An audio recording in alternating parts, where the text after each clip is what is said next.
તો અમદાવાદમાં બિલ્ડરની હત્યા મામલે પોલીસની પ્રેસ કોન્ફરન્સ ચાલી રહી છે, સીધા જઈશું ત્યાં। આરોપી અને એક સગીરને અટક કરવામાં આવેલા હતા। ત્યારબાદ જે આરોપી પકડવામાં આવેલા હતા તે લોકોની વધુ પૂછપરછ દરમિયાન એ લોકોને જાણવા મળ્યું હતું કે જે મર્ડર કરવા માટે જે મનસુખભાઈ લાખાણી છે, મનસુખભાઈ લાખાણી દ્વારા એ લોકોને કહેવામાં આવેલું હતું, જેના આધારે મનસુખભાઈ લાખાણીની પણ આજે અરેસ્ટ કરવામાં આવેલી છે। આમાંથી જે એક આરોપી છે, એક આરોપી રાહુલ છે, એ અગાઉ મનસુખભાઈ ત્યાંના સિક્યુરિટી તરીકે કામ કરતો હતો, જેના કારણે મનસુખભાઈએ રાહુલને આ બાબતે જાણ કરીને હુમલો કરવા કહેલું હતું।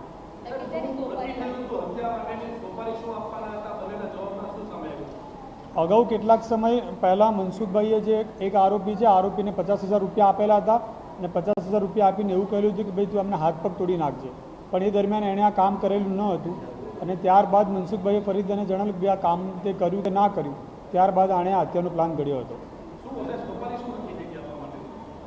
આપવા માટેની જે હાલ આરોપીની પૂછપરછ કરતા આરોપી એવું જણાવે છે કે કામ થઈ ગયા બાદ અમને 1 કરોડ રૂપિયા આપવાના હતા, પણ એ બાબતે હજુ વધુ વિગત ચાલુ છે કે ભાઈ ખરેખર એ લોકો વચ્ચે શું વાતચીત થઈ હતી કે શું નથી થઈ।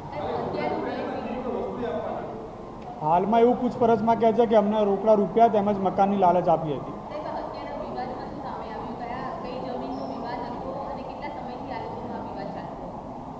અગાઉ જે ફરિયાદી છે અને જે મનસુખભાઈ છે એ લોકોની નિકોલમાં એક પાર્ટનરશિપમાં સ્કીમ હતી, એ સ્કીમ બાબતે એ લોકોને વિવાદ ચાલતો હતો, જે બાબતે અગાઉ એક ફરિયાદ બી નોંધાઈ ચૂકી છે અને સ્કીમમાં જે લોકોની જે પૈસાની લેતી દેતી બાકી હતી એ લેતી દેતીના કારણે જ મુખ્ય કારણ છે હત્યાનું।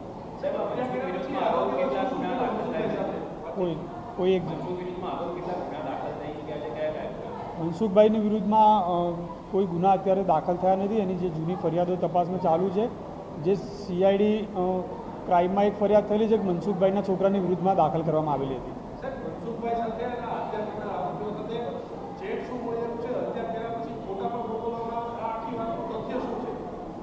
જે પણ અમને મોબાઈલ મળેલા છે, જે પણ આરોપીઓને તમામ મોબાઈલ અમે FSLમાં મોકલશું। હત્યા થઈ ગયા બાદ એમાંથી એક આરોપીએ મનસુખભાઈને આના ફોટા મોકલી આપેલા હતા, પરંતુ તે ચેટ છે મનસુખભાઈના મોબાઈલમાંથી મળી નથી ને એ બાબતે અમે FSLમાં મોકલી આપીશું। હાલમાં આ લોકોનું અગાઉનો જે વિવાદ ચાલતો હતો ત્યાંથી લઈને આ લોકો આરોપીને ક્યાં મળ્યા હતા, ક્યાં નક્કી થયું હતું, આ લોકોએ કોઈ રેકી કરેલી છે કે કેમ, અને ત્યારબાદ બનાવ બન્યા બાદ આ લોકો ક્યાં ક્યાં ફર્યા હતા અને હથિયાર ક્યાં છુપાવેલું છે, તમામ બાબતની તપાસ કરવામાં આવશે। FSL અને ટેકનિકલ સોર્સ લઈને આમાં તમામ પુરાવા ભેગા કરવામાં આવશે। મનસુખભાઈની હાલમાં પૂછપરછ ચાલુ છે અને એ લોકોએ આવું કારણ શું હતું, આ લોકોને ક્યાં મળ્યા હતા, ક્યાં સોપારી આપી હતી, તે તમામ બાબતની પૂછપરછ કરવામાં આવશે।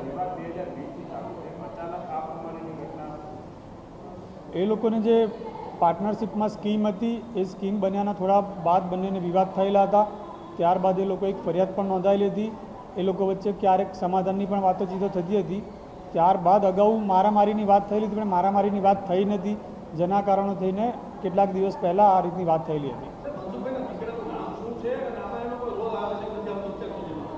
મનસુખભાઈના દીકરાનું નામ કિંજલ લાખાણી છે અને હાલ સુધીની અમારી જે તપાસ છે એમાં મનસુખભાઈનો રોલ આવેલો છે, આથી મનસુખભાઈને અટક કરેલા છે। જે સ્કીમ છે નિકોલ વિસ્તારમાં આવેલી છે, જે એમની સ્કીમનું જે મિલકત હતી એ 25 કરોડની હતી, પણ જે અગાઉ ફરિયાદ દાખલ થયેલી હતી તેમાં 1.5 કરોડ રૂપિયાની છેતરપિંડી બાબતેની ફરિયાદ દાખલ થયેલી હતી।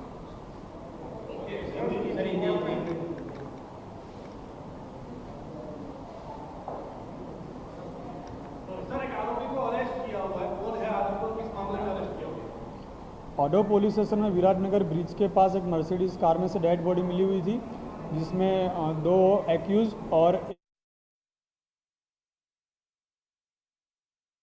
તો જે પ્રકારે પોલીસ જણાવી રહી છે કે અને ખુલાસા પણ અનેક થઈ રહ્યા છે, કારણ કે હવે મનસુખ લાખાણીની ધરપકડ અને ત્યારબાદ જે પૂછપરછ કરવામાં આવી તો સૌથી મોટો ખુલાસો એ થયો કે 50,000 રૂપિયા આપીને પહેલા હાથ પગ તોડવાની વાત કરવામાં આવી હતી, પરંતુ આરોપીઓ જેમણે હાલ આ કૃત્ય કર્યું છે તેમણે કોઈ કામ કર્યું ન હતું અને ત્યારબાદ જે લાલચ હતી તે મોટી આપવામાં આવી હતી અને ત્યારબાદ હત્યાની ઘટનાને અંજામ આપ્યો છે।